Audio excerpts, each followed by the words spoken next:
Welcome back to High Farm Life. It's warmed up finally. It's about 45 degrees and raining. Starting to anyways. Supposed to get a couple days of rain, possibly storms tomorrow, but coming home yesterday and cows are out, so I was in a hurry and the truck started sounding funny and fan clutch locked up on it, so I'm going to replace that today. It's a 6-liter Power Stroke.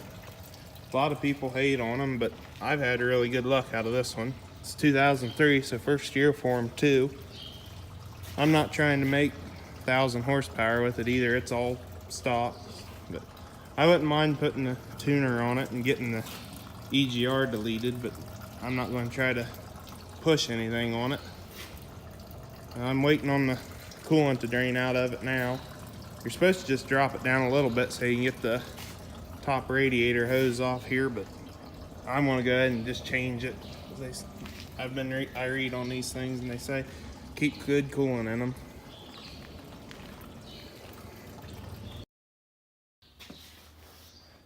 Well, I finally got the fan clutch out. It wasn't as easy as I thought it was gonna be, but it wasn't too terribly bad.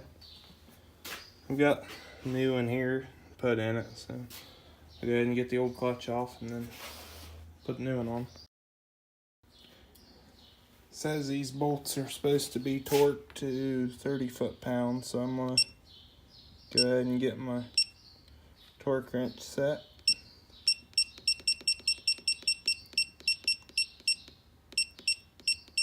I'm not a die-hard Snap-on guy, but I do like his torque wrench I got off of him. Putting blue thread locker on them also.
Turning into a beautiful day here.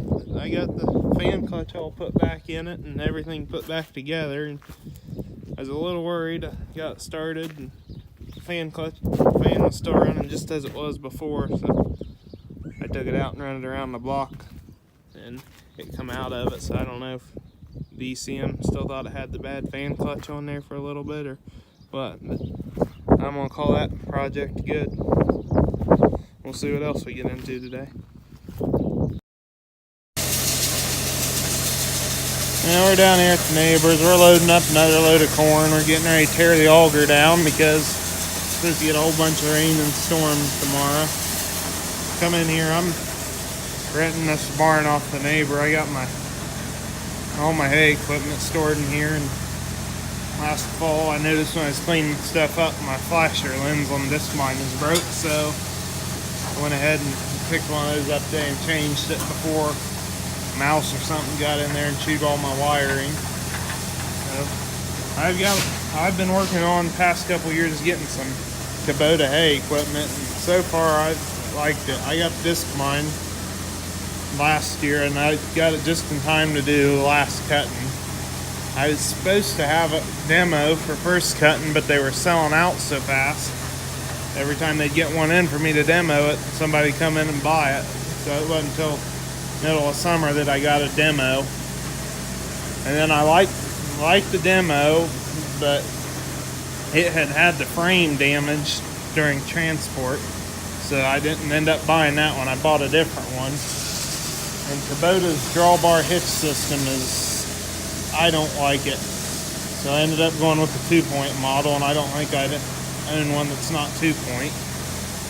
But real good machine. It's got the 3-blade system on it. And I haven't put a whole lot of acres through it, but so far it worked really well, and I've been happy with it.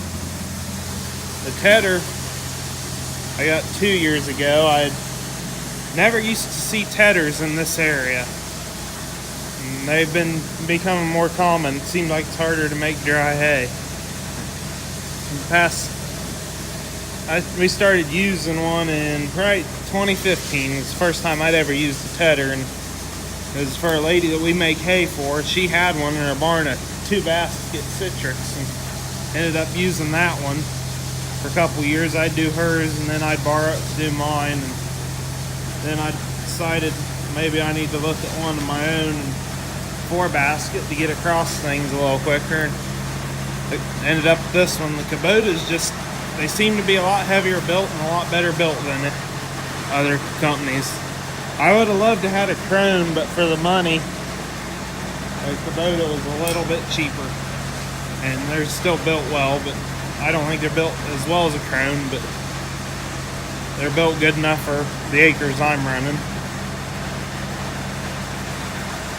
Now I got a Frontier rotary rake. When I bought it when I was in the 8th grade, I believe, and I was doing 6 acres of cutting maximum, and it was fine then, but it's too slow now. I love the rake though. You can't beat a rotary rake for drying time. Just watch it when you get into dry hay. It'll shatter leaves off pretty bad if you run it too fast, don't know what you're doing. I'd love to have a double rotary rake, but they're just a little too pricey for me in my situation right now. But I don't know that I'd buy another Frontier one. This one, like I said, I wasn't doing much when I bought it, but now it's built too light for what I'm doing. I got their cheapest, smallest one, and I don't know, it worked well, but just some little things about it. It's not hydraulic raise. That's the biggest issue I have with it. So you're constantly running it across the ends of your fields, and it tears up the hay. So I've actually got a Kubota wheel rake coming out for demo this summer, so I'm excited to use it, and might end up getting one of those. This here, I guess might as well keep going a little story. My uncle and a buddy of his, they built this sprayer for our Kubota it's probably been 5 years ago. It's a winter project. We'd been using those little ATV sprayers, but they were just kind of pricey for what they were, so we went ahead and built one. You can set it on 90s or 120. It's tandem. We got GPS on the Kubota to pull it, but we actually screwed up and built it too heavy for the Kubota to pull it well. So we've got an old S10 pickup truck. It's got wider tires we're going to put on it and use it to pull this thing. But we use it when it's too wet to get the big sprayer across the field and doing early spring spraying to get ahead of everything.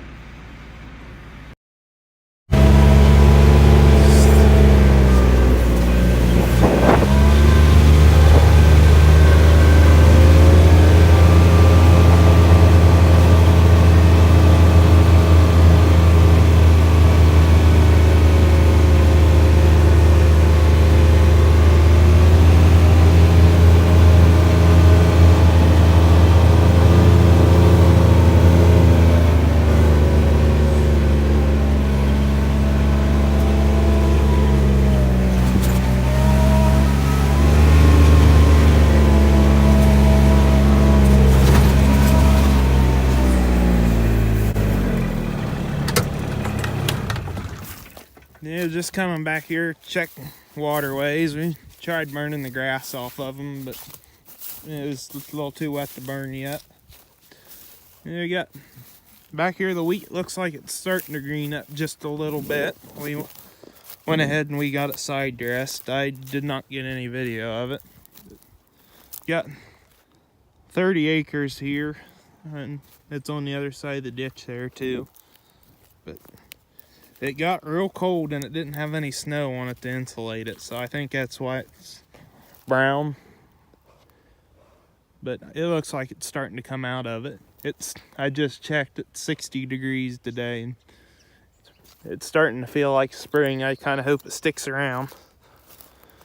But I'm gonna say that's gonna be the end of this video. It's kind of got a little bit of everything in it today, but it just feels good to be able to do some stuff outside and not be cold all the time. Thanks for watching. Comment and subscribe.